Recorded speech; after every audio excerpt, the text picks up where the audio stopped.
오늘 우리 가나안 여인의 수르보니게 여인의 믿음이기도 하고 가나안 여인 같은 한 사람인데 가나안 여인의 믿음에 대해서 말씀을 보도록 하겠습니다. 그럼 번지 점프를 여러분 해보셨습니까?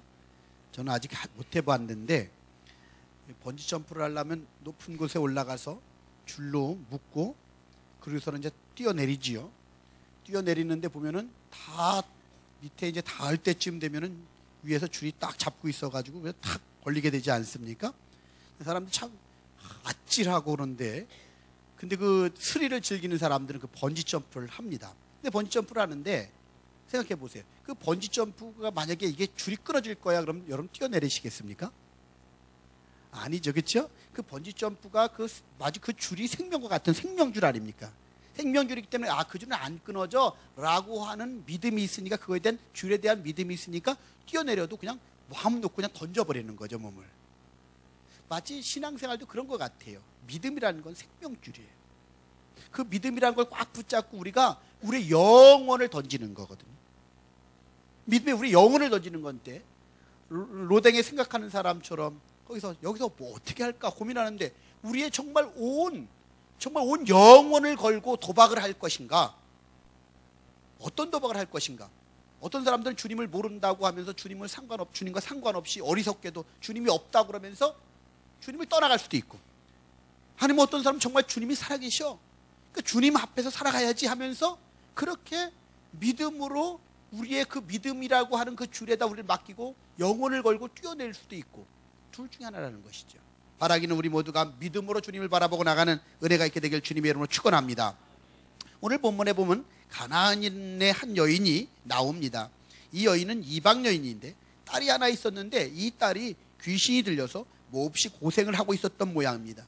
어린 딸이 더럽고 추한 병에 시달릴 때마다 어머니의 마음이 얼마나 무너지고 찢어지는 것 같은 그런 고통이 있었겠습니까? 온갖 애를 써보았을 텐데 그러나 그 애를 썼는데도 불구하고 낫지 않습니다. 그러는 가운데 그 고통 가운데 있는 가운데 이 여인에게 희망의 소식이 하나 들려왔습니다.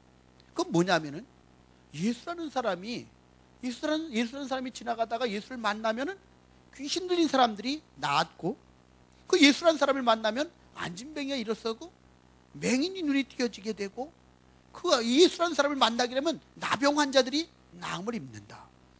그러니까 그 예수를 만나면은 우리 딸은 나을 것 같아 하는 이 소문을 듣고 예수의 이야기를 들으면서 나도 그 예수님 만나면 우리 딸아이가 나을 것이다 하는 그런 소망 가운데서 기다리고 있었습니다. 근데 예수님이 이방 땅에 거의 가신 적이 없는데 이 두루와 시돈이라고 하는 이방 땅에 이 가나안 여인이 사는 지역에 예수님이 가신 거예요. 그러니까 예수님이 가셨기 때문에 그때 그 예수님을 만나게 되고 그 예수님을 만났을 때 예수님이 이 여인을 향하여 주님께서 내 믿음이 크도다 내 소원대로 되리라 하는 칭찬을 해주셨고 그 칭찬을 들은 이 여인이 그 칭찬과 함께 그 딸의 흉악한 귀신이 떠나가고 낫는 놀라운 은혜를 경험하게 되었습니다. 그렇다면 우리는 어떻게 하면은 이 가나안 여인처럼 주님이 내 믿음이 크도다 그리고 내 소원대로 되리라 이 소리가 우리 가운데도 들려지게 되길 바랍니다. 우리의 믿음이 주님 보시기에 믿음이 크다 그래서 네 소원대로 될 거야 하고 인정해주고 그래서 우리 인생이 그렇게 되어지는 삶이 되기를 원합니다. 그럼 그렇게 되려면 그냥 억지로 되어지는 것은 아니고 분명한 이유가 있었을 거란 말이죠. 오늘 본문에서 왜 이 여인이 그런 믿음이 크다고 하는 소리를 들었고 소원이 그렇게 다 풀려지는 은혜가 생겼는가 한번 말씀을 한번 보도록 하겠습니다. 먼저 22절 말씀을 한번 보실까요? 22절을 같이 한번 읽겠습니다. 22절입니다. 가나안 여자 하나가 그 지경에서 나와서 소리질러 이르되 주 다윗의 자손이여 나를 불쌍히 여기소서 내 딸이 흉악하게 귀신 들려 있나이다 하되 아멘. 여기 그 여자가 뭐라 그랬습니까? 소리질러 다윗의 자손이여 나를 불쌍히 여기소서 나를 불쌍히 여겨달라고 지금 기도하고 있는 거죠. 그러고 났는데 예수님이 여기 보니까 23절인가 한 말씀도 대답하지 아니하였더니 끝에 보니까 그 여자가 우리 뒤에서 소리를 지르오니 그를 보내소서 소리를 또 계속 지르고 있는 거 봐요. 그리고 소리를 지르고 있는데 예수님께서 다시 뭐라 하면은 내가 잃어버린 양 외에는 다른 데로 보내심받지 아니하였다 그랬더니 25절에 여자가 다시 와서 예수께 절하며 이르되 주여 저를 도우소서 도와달라고 하는 그런 얘기가 나옵니다. 무슨 말이면 이런 거예요. 처음에 막 다윗의 자손이여 우리를 불쌍히 여겨달라고 막 소리를 질렀어요. 그때 예수님이 어떻게 한 줄 아십니까? 보통 예수님이 그러면은 그래 데리고 와라 이렇게 나와야 되거든요. 근데 이때 예수님은 어떠셨냐? 대답지 않으셨어요. 침묵하셨어요. 못 들은 척하셨어요. 예수님 못 들은 척하셨어요. 근데 예수님 못 들은 척하셨을 뿐만 아니라 다시 그러니까 제자들이 너무 시끄럽게 또 자꾸 소리 지르는 거예요. 이 여자가 소리를 계속 지르니까 제자들이 너무 시끄럽습니다. 저를 보내든지 어떻게 해주십시오 예수님. 그랬더니 예수님이 이번에는 뭐라 그럽니까? 소리를 질러서 소리를 지른 그를 보내라고 그러니까 예수님이 나는 이스라엘 집에 잃어버린 양에게는 다른 데로 보내심 받지 않았다. 즉 그 여인은 이방 여인이거든요. 이방 여인이기 때문에 내가 이스라엘의 잃어버린 영혼에게 왔지, 양들에게 왔지, 그 이방 여인이 그 여인에게 상관없다 이러면서 또 이번에는 뭐예요? 거절을 하셔요. 거절하면 웬만하면 거절하면 좀 그럴 텐데 마음 상할 텐데, 근데 이 여인이 다시 뭐라 그러면 주여 저를 도와달라고, 주여 저를 도우소서, 도와달라고 이번에 또 다시 도와달라고 그러는 거예요. 근데 이번에 예수님은 내가 뭐라 하냐면 이렇게 내 자녀의 떡을 취하여 개들에게 던짐이 마땅하지 않다 하면서 이번에 모욕을 주는 그런 대목들이 나옵니다. 뭐 가만히 보면은요, 그럼에도 불구하고 이 여인이 계속 물러서지 않냐고 계속 주님께 구하는 거 4번씩이나 반복하는 얘기들 중에서 점점 침묵했다가 거절했다가 모욕을 주는데도 불구하고 계속 주님 앞에 어떻게 해야 되는 거예요? 도와달라고 구하고 있는 이 여인의 모습, 주님이 보실 때는 이 여인의 이 모습이 큰 믿음으로 주님께서 보셨던 걸 우리는 기억합니다. 무슨 말이냐? 이 여인이 큰 믿음이라 주님이 인정했던 거는 어떤 상황 속에서도 주님 도와달라고, 주님 외에는 방법이 없다고 그러면서 주님을 붙잡고 주님께 기도하며 나가는 그런 모습이 바로 큰 믿음의 모습이었다는 것을 우리는 기억해야 될 줄 믿습니다. 여러분, 여기 지금 이 여인이 딸을 데리고 오지 않은 것으로 봐서 아주 심각했던, 증세가 심각했던 모양입니다. 여러분 9장 그 다음에 나머지 9장에 보면, 그 앞에 9장에 보면 어떻게 되어 있냐면 귀신 들린 아이가 나오는데 거기 보면 그 아이 증세가 어때 돼요? 거품을 품고 이를 갈며 몸이 뻣뻣해지고 심한 경련을 일으키고 땅에 뒹굴고 물불을 가리지 않고 뛰어들고, 이게 바로 뭐예요? 귀신 들린 사람들의 모습 아니었습니까? 그럼 귀신 들린 모습이 그러니까 여러분 그러면 엄마의 마음이 얼마나 아플까요? 찢어질 듯이 아프지 않겠습니까? 정말 천불이 나고 미칠 것 같고 창자가 끊어지는 것 같이 아팠을 것입니다. 그러니까 예수님을 만나면 해결될 것 같으니까 어떻게 돼요? 예수님 발 앞에 엎드려가지고 제발 우리 딸 좀 살려달라고 애원합니다. 울고 불고 그냥 호소하면서 매달립니다. 이런 상황이에요. 예수님 도와달라고, 예수님 도와달라고. 왜? 방법이 없으니까. 예수님 도와달라고 그렇게 주님 앞에 매달리고 있는 이 여인의 모습을 볼 수가 있습니다. 여러분, 디크 이스트맨이라고 하는 사람이 기도에 관해 이런 말을 했습니다. 우리가 기도하기로 작정하는 시간부터 마귀는 우리 앞에 여러 종류의 방해물들을 늘어놓기 시작할 것이다. 직장에서 일거리가 늘어날 것이며 갈 곳이 많아지고 할 일이 많아질 것이다. 가족들이 시간을 뺏어갈 것이며 화내고 신경질을 낼 일들이 많아질 것이며 걱정거리가 많아질 것이다. 그러나 그때 기도를 포기하면 패배자가 되고 말 것이다.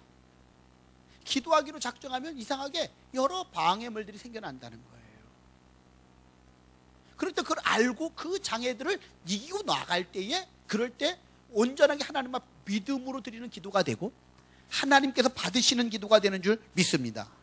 여러분, 야곱이 약복강에서 하나님과 씨름하여 밤새도록 주님이 나 축복해 주지 않으면 놓지 않겠다고 해가지고 매달릴 때에, 그럴 때에 하나님께서 응답하셔서 그 응답을 받았던 것처럼, 과부가 불의한 재판관에게 간절히 강청하여 자기의 소원을 성취했듯이, 한나가 하나님께 통곡하며 기도함으로 아들을 얻었듯이, 히스기야가 벽을 향하고 통곡하며 하나님께 기도하여 죽을 병 고침받고 15년 생명을 연장받았듯이, 우리도 기도하고 나갈 때 하나님께서 우리의 기도를 들어주시고 우리 삶 속에 큰 놀라운 하나님의 일들을 이루어 가실 줄 믿습니다. 정말 중요한 것은 이 여인이 큰 믿음이라고 주님께 인정하셨던 중요한 이유는 이렇게 어떤 상황 속에도 기도를 놓치지 않았다는 겁니다. 기도를 붙잡았다는 겁니다. 기도에 달렸다. 왜? 하나님께 달린 걸 믿는 사람은 기도에 달린 걸 압니다. 그래서 기도할 때 이런 놀라운 은혜가 나타나는 줄 믿습니다. 한승호 목사님이라고 하시는 분의 간증입니다. 한 목사님께서 6.25 때 전쟁터에서 총알을 3발이나 맞았답니다. 근데 그것이 그냥 다리 같은 데 맞은 게 아니라 결정적인 한 방이 심장에 맞았는데 심장 약간 옆으로 비껴서 맞아가지고 생명을 건진 겁니다. 그 당시에 뭐 의술이 뛰어나지 않을 때니까 정말 위험한 상황 아니겠습니까? 그런데 그런 상황, 그래서 수술하던 의사들이 뭐라 그러냐면은 당신은 천운을 타고났다고, 그렇게 당신은 천운을 통해서 세 발의 총알이 조금씩 비껴나갔기 때문에 목숨을 건질 수 있었지, 한 방이라도 제대로 맞았으면 살 수가 없었을 것이라고 그렇게 해서 그 목사님이 그렇게 대답했답니다. 나는 운동신경이 뛰어나서 총알을 날렵하게 피해가지고 내가 살 수 있었다고 그렇게 얘기를 했답니다. 의사한테 농담으로 내가 운동신경이 좋아가지고 피한 거라고, 그래서 내가 정통으로 안 맞고 살은 거라고 그렇게 농담을 했다는 겁니다. 그러고 나서 이제 집으로 이제 와서 어머니께 그런 얘기를 했더니 어머니께서 장롱을 여시고선 버선을 꺼내서 이렇게 보여주시는데, 밑바닥은 갖다 성성한데 이 버선 그 발등 부분만 헤어져 있는 거예요. 발등만 헤어져 있는 거예요. 그래서 그러면서 이상하게 돼가지고 왜 이러냐고 그랬더니 물어봤더니 어머니께서 아들을 전쟁터에 내보내신 후에 한 번도 다리 펴고 편히 자지 못하고 무릎 꿇고 기도하다가 자곤, 무릎 꿇고 기도하다가 자곤 그렇게 했다는 거예요. 어머니가. 그러니까 매일 무릎 꿇고 기도하다가 자고, 자녀를 갖다가 전쟁터에 보내놨으니까. 그래가지고서는 그렇게 해서 어떻게 돼요? 이 버선 발등이 다 닳아버린 거예요. 그 정도로 기도를 오래 한 거예요. 많이 한 거예요. 그러니까 그 아들이 어떻게 되겠어요? 자신이 운동신경이 빨라서 그런 게 아니라 어떻게 된 거예요? 어머니 기도 때문에 하나님이 도와주셔서 내가 살았구나 라는 걸 알게 된 거예요. 그래가지고 어떻게 그분이 법학을 공부하다가 그만두고 신학을 공부해서 목사님이 되었다고 합니다. 무슨 말입니까? 기도하면 하나님이 우리의 기도를 들으시는 거지요. 그게 얼마나, 여러분, 기도에 달렸다고 믿음의 사람들은 한결같이 고백하지 않습니까? 성경은 하나님께서 계속 기도에 달렸다고 이야기하지 않습니까? 또 우리의 경험에 의하면 기도한 대로 정말 이거 불가능할 것 같은데 어떻게 운도 그렇게 좋아? 기도하면 그 운이 좋게끔 그렇게 풀려지지 않습니까? 그게 바로 기도의 능력 아니겠습니까? 여러분, 이 기도의 능력을 믿지 않으십니까? 정말 기도의 능력을 믿으시길 바랍니다. 이 기도의 능력을 믿고 나갈 때 주님이 큰 믿음이다, 네 소원대로 되리라, 이 여인에게 이렇게 하셨던 말씀처럼 우리에게도 그런 하나님의 놀라운 은혜가 있게 되기를 바랍니다. 기도는 기적입니다. 기도는 축복입니다. 기도는 우리의 운명을 바꿉니다. 운명에 맞게 사는 인생이 되지 말고 기도의 무릎으로 축복의 인생으로 살아가는 저와 여러분 되길 주님의 이름으로 축원합니다. 정말 중요한 건 주님 도와주십시오, 이렇게 기도하는 겁니다. 주님 도와주세요. 한번 따라서 하시죠. 주님 도와주세요. 주님 도와주세요. 예, 큰 믿음은 주님 도와주세요. 어떤 상황에서도 주님 도와주세요. 주님 도와주세요. 주님 도와주세요 하면서 주님 도와달라고 그분 앞에 도움을 요청하는 사람, 그게 진정한 큰 믿음의 사람이라는 걸 갖다 여러분 첫 번째는 기억하시길 바랍니다. 두 번째로는요, 이 여인이 큰 믿음이라고 인정을 받았던 중요한 이유가 또 하나가 있는데 27절 말씀을 같이 한번 읽어볼까요? 27절입니다. 시작. 여자가 이르되 주여 올소이다마는 개들도 제 주인의 상에서 떨어지는 부스러기를 먹나이다 하니. 아멘. 여기 보니까 두 번째로는요, 주님이 옳습니다 하는 믿음입니다. 주님이 옳습니다라고 하는 믿음이에요. 무슨 말이냐면 여기 27절 여자가 이르되 주여 옳소이다마는 그랬어요. 그건 앞에 말 옳습니다 하고 그걸 부정한다는 얘기가 아니라 옳소이다마는 아니면 먼저는 주님의 말씀이 옳아요라고 인정을 하는 겁니다. 주님의 말씀이 옳습니다. 그 말은 무슨 말이냐? 다른 걸 인정한 게 아니에요. 주님이 뭐라고 얘기하냐면 내가 이스라엘의 자녀의 떡을 취하여 개들에게 던짐이 마땅하지 않다 그랬어요. 자녀의 떡을 취하여 개들에게 던지는 것이 마땅치 않다 그랬더니 옳습니다 그랬어요. 근데 여러분 이거 잘 뉘앙스를 들어보면요, 이 말씀 뭐라고 해요? 예수님 뭘 얘기하는 거냐면 자녀의 떡을 취하여 개에게 주는 것이 옳지 않다는 말은 너는 뭐라는 거예요? 그럼 개 취급을 당한 거예요. 개 취급을 당했는데 이 여인이 뭐라고 그래요? 주님 옳습니다. 그래요. 그거를 주님 옳습니다 그럽니다. 여러분 이런 상황이라면요, 이 개 취급을 당했다 그러면요, 보통 우리 같으면은 여기 우리나라 사람들도 어떻게 돼요? 개 그러면 더러운, 어떤 일반적으로 성경에 보면 개는 더러운 동물을 상징하고요. 우리나라 사람들도 욕을 할 때는 개 XX 이렇게 얘기하잖아요. 개를 사용합니다. 왜? 개 그러면 개랑 비교하면 되게 기분 나빠하죠. 개하고 사람하고 100m 달리기를 했대요. 개가 먼저 꼴이 나면 그 사람은 개보다 못한 놈이에요. 근데 달리기를 했는데 개보다 먼저 들어왔어요. 그럼 어때요? 개보다 더한 놈. 똑같이 고린점을 똑같이 통과를 했어요. 그럼 뭐라 그래요? 개 같은 놈. 이렇다는 겁니다. 개하고 비교하면 다 기분이 나쁘잖아요. 그렇죠? 개가 들어가면 그렇게 이 중동 지역은 더해요. 중동 지역은 개 그러면 더 안 좋은데 근데 또 개 취급을 당하면요 얼마나 기분 나쁜지 모르지 않겠습니까? 거기다 그분이 그렇게 말한 분이 누구세요? 예수님 아닙니까? 가난한 자들, 소외된 자들, 약한 자들의 친구가 돼주시고 왼뺨을 때리면 오른뺨을 대라고 하시고 거기다 원수까지 사랑하라고 가르친 이분이 너 개 취급을 해버렸단 말입니다. 그러면 당신 그리스도가 맞아? 내가 개가 아니라 네가 개다. 우리 같으면 막 그럴 거 아니에요. 그래. 네가 개다 그럴 거 아니에요. 그렇죠? 그럼 네가 개다 그러면서 뒷미들죠. 그렇죠? 그렇게 싸우자고 그럴 거 아니겠습니까? 오히려 그게 정상 아닙니까? 일반적인 일 아닙니까? 그것도 가만히 들어보세요. 나는 개들이라고 했으니까 나는 개 취급을 당해도 그래도 그래. 그렇잖아요, 여러분? 내 이 병든 자식, 귀신 들린 자식을 갖다 개 취급을 해? 그것도 가만히 보세요. 그냥 개가 아니에요, 그러면은. 미친 개예요, 미친 개. 내 자식은 미친 개야. 여러분, 그렇게 얘기를 들으면 어떻게 하겠어요? 화날 만한 거예요, 이거는. 어떻게 예수님이 그렇게 얘기할 수 있어? 이렇게 얘기할 수가 있는 거예요. 우린 보통 잘못 그렇게 해석할 수가 있잖아요. 가만히 보세요. 지난번에 수련회 때 그런 말씀을 드릴 때 여러분 기억할 거는 어떤 사건이 있고 사고가 있고 말이 있을 때 중요한 건 뭐라 했어요? 그걸 어떻게 해석하느냐가 중요하다고 그랬죠. 어떻게 반응하느냐가 중요하다고 그랬죠. 정말 어떻게 해석하고 어떻게 반응하냐가 너무너무 중요한 걸 갖다가 볼 수가 있습니다. 일반적으로 그 심리학자 호킨스라고 하는 분이 의식혁명이라고 하는 책에서 그런 얘기를 했어요. 이 수치심을 당하면요, 사람은요, 수치심을 당하면 어떠냐? 위험할 정도로 죽음과 가까운 상태로서 더 이상 살고 싶지 않지만 자살을 할 수도 없어 마지못해 살아가는 식의 자세. 이게 수치심을 가진 사람들의 특징이래요. 이 사람들은 두 가지가 있대요. 수치를 당하면은 하나는 뭐냐면요, 이 탓하기를 한대요. 탓하기. 수치를 당한 사람은 둘 중에 하나. 탓하기를 해요. 누구 탓? 내 탓해가지고 내 탓해가지고서 내가 잘못이야 이러는 사람 어떨까 할까요? 우울증이 오고 정말 힘들어지겠죠. 내 탓하든지 아니면 남 탓하든지 세상 탓하든지 이렇게 하는 거예요. 탓하기를 한대요. 첫째는 탓하는 거예요. 자꾸 너 탓이야 그래가지고 어떻게 자꾸 공격적이 돼가지고 어떻게 하면 남을 비난하는 거예요. 너 때문이야, 누구 때문이야, 뭐 때문에 자꾸 비난을 많이 하는 사람들 있죠. 자꾸 불평을 많고 남을 비난을 많이 하는 사람들은 다 뭐냐면 이런 뭔가 안에 수치심이라든지 뭐 이런 것들, 이런 정신적인 그런 뭔가 공허함이 있을 때 이게 많은 사람들은 남을 탓하기를 잘하는 거예요. 다 남 탓하는 게 그 뭔가 문제가 있는 거야 안에. 여러분 그게 있는 분들은 예수 그리스도 앞에서 다 내려놓게 되길 바랍니다.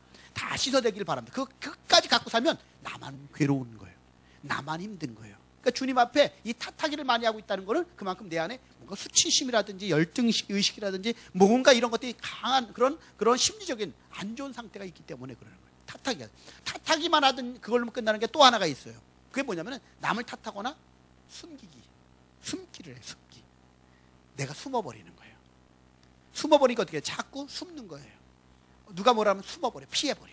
피하고 숨고 자꾸 그러는 것도 뭐예요? 하나의 내 안에 있는 수치심이라든지 열등의식을 느끼는 있는 사람들의 특징이 자꾸 숨기를 한대요. 숨기를. 탓하기 아니면은 숨기를, 감추기, 숨기 이런 것들을 한다는 거죠. 그리고 여러분 정말 알아야 될 것은 이 여인도 그래야 돼요. 너 탓하든지, 그렇죠? 뭐예요? 너 탓해야죠. 예수님 탓을 하든지 숨기, 감추기를 해야 되는데 그러지 않고 이 여인은 어떻게 돼요? 내가 개입니다. 인정을 해버려. 이렇게. 내가 개와 같습니다. 라고 인정을 해버려. 아주 발상이 확 달라지는 걸 갖다가 알 수가 있습니다. 여러분 전환의 발상이 얼마나 중요한지 모르죠. 그리고 그것은 사람을 갖다 유쾌하게 만들기도 하고 그 문제를 갖다 해결하는 놀라운 키가 거기 있습니다. 그래서 이 여인이 뭐라 그래요? 내가 옳습니다. 주님이 말씀하신 게 옳습니다. 이렇게 인정을 해버리는 걸 갖다가 볼 수가 있습니다. 여러분 이렇게 이런 생각들을 해봐요.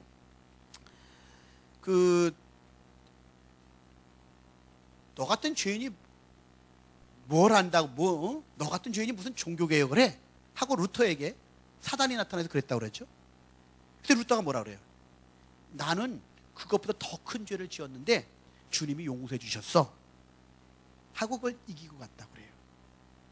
사단은 자꾸 참소를 하기도 해요. 예를 들어서 또 때로는 어떤 일이 있냐면은 누군가 나에게 너 이렇게 부족한 너같이 아무것도 모르는 녀석이 뭐래? 이렇게 얘기할 때는 뭐라고 해야 되냐면 우린 그것 때문에 상처를 받고 수치심을 갖는단 말이에요. 그럴 때 어떻게 돼? 난 부족해요.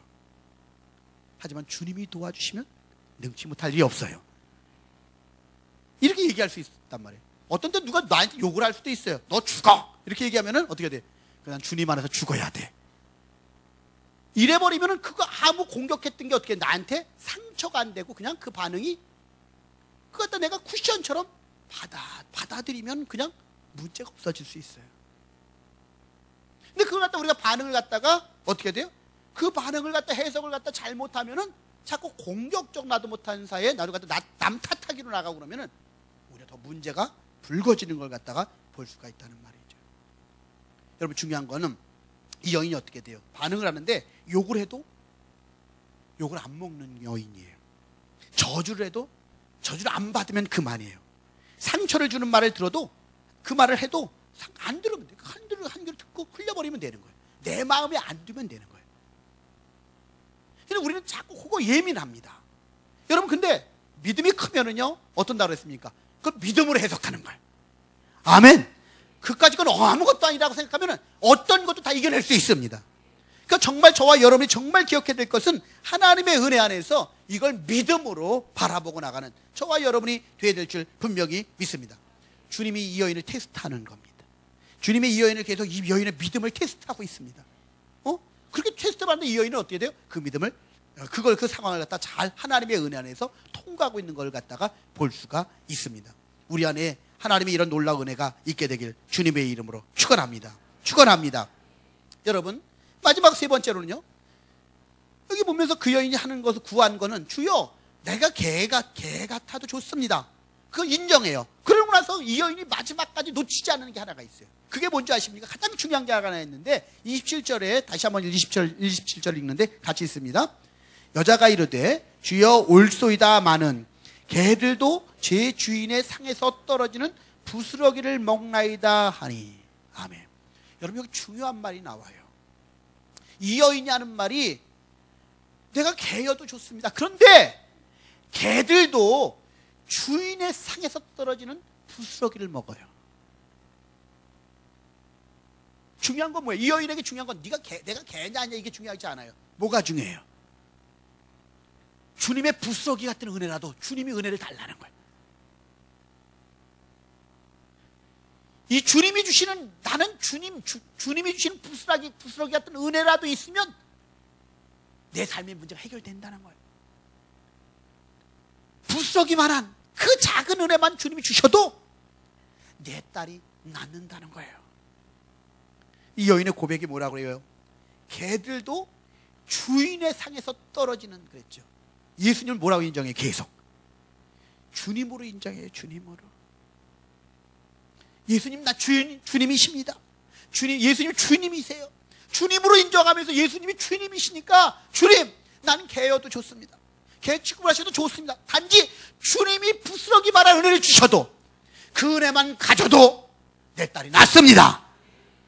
이게 그 여인의 믿음인 거예요. 그 여인의 믿음이었어요. 여러분 중요한 건 우리 자존심이 중요한 게 아닙니다. 가끔 우리 예수 믿다가 보면 자존심 때문에 시험에 들어서 주님부터 멀어지기도 하고 또 때로는 이것저것 부족한 것 때문에 시험에 들어서 주님부터 멀어지기도 하고 그럽니다. 아닙니다. 여러분 어떤 상황에든 오히려 그것이 주님께 가까이 가는 이 여인과 같은 믿음이 있게 되길 바랍니다. 그것이 큰 믿음입니다. 그 장애를 뛰어넘어야 그럴 때에 기적이 나타나는 거예요. 그럴 때 하나님의 역사가 나타나는 걸 믿으시기를 바랍니다. 루터가 종교개혁을 시도하고 있을 때 하나님 앞에 기도해도 응답이 없는 것처럼 보이는 거예요. 시간이 흘러가는데 응답이 없는 것 같고 답답해지는 거예요. 그 절망과 낙심 가운데 어느 날 아침 식사를 하고 있는 거예요. 근데 애완용 개가 있는데 루터가 밥을 먹는데 포크를 갖다 이렇게 올라가면은 개가 옆에 서 있잖아요. 어떻게 하냐면 이 포크를 이렇게 따라보는 거예요. 포크가 내려오면 어떻게 돼요? 포크가 다시 다 이렇게 때려 나가더래요. 그리고는 계속 그 손만 보면서 이거 보고 좀 이따 보니까 어떻게 하면요. 딱 그 앞발을 딱 들고서는 이렇게 그러고서는 있잖아요. 그러면서 이렇게 뛰면서 서서 루터를 바라보고 있는 거예요. 그래가지고 고기 한 점을 딱 썰어줘가지고서는 루터가 던져줬더니 폴착 뛰어서 받아 먹는 거예요. 근데 루터 그 모습을 보고 눈물이 핑 돌았어요. 눈물이 핑 도는 거예요. 걔가 보니까 주인의 상에서 떨어지는 조그만 고깃덩어리 하나 받아 먹으려고 저렇게 집중해서 폭가 올라가면 올라가고 내려가면 구간을 갖다 그렇게 바라보는데, 나는 그렇게 하나님을 갖다가 정말 하나님의 은혜를 바라보는가? 그러고 나니까 눈물이 나더래요. 걔들도 주인의 상에서 떨어지는 그런 정말 그런 은혜, 그 조그만 부스러기 하나라도 고기 한 점이라도 얻어 먹으려고 저렇게 열심을 내고 바라보는데, 나는 하나님의 은혜를 그렇게 바라보는가? 그 생각이 나가지고 눈물이 팍 났다는 거예요. 정말 우리가 그렇게 정말 주님의 은혜를 바라보고 살아가는가? 정말 우리가 그렇게 주님의 응답을 기다리며 살아가는가? 정말 주님의 도움을 기다리면서 살아가는가? 이런 우리 정말 살아가는 동안에 우리 삶 속에 앞뒤가 꽉 막힐 때가 있잖아요. 꼼짝 달싹 못할 때가 있잖아요. 고민한다고 해결이 됩니까? 그렇지 않잖아요. 또 앞으로 가려고 그러는데 안개가 낀 것처럼 앞길이 보이지 않아요. 그럴 때도 있지 않습니까? 매달려도 해결되지 않는 문제가 있지 않습니까? 한 번, 두 번, 세 번, 10번을 두드렸는데 열리지 않는 분들이 있지 않습니까? 그럴 때 정말 주님 도와달라고, 주님 부스러기만한 은혜만 있어도 그 문이 열려집니다. 안개가 거쳐집니다. 주님 부스러기만한 은혜만 주님이 허락하여 주셔도 내가 삽니다. 이런 정말 이 여인의 고백과 같은 그런 믿음의 고백이 있을 때 이 믿음대로 되지 않습니까? 이 믿음대로 소원이 이루어지지 않습니까? 귀신 들린 딸이 낫지 않습니까? 이게 바로 은혜인 것입니다.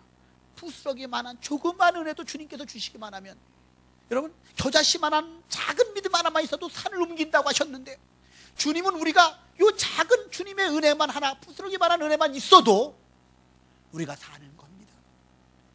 문제가 해결됩니다. 승리하게 되어 있습니다. 이 여인의 믿음이 그 믿음이었다는 거예요. 그럴 때 주님이 네 믿음이 크다고 칭찬하시고 그 소원을 들어주신 겁니다. 우리에게는 그런 믿음이 있습니까? 어떤 자존심, 그런 수치심 이런 거 크게 중요하지 않아요. 단지 주님이 중요해요. 그분이 도와주시면 돼. 그거 상관없이 주님이 도와주시기만 하면 돼.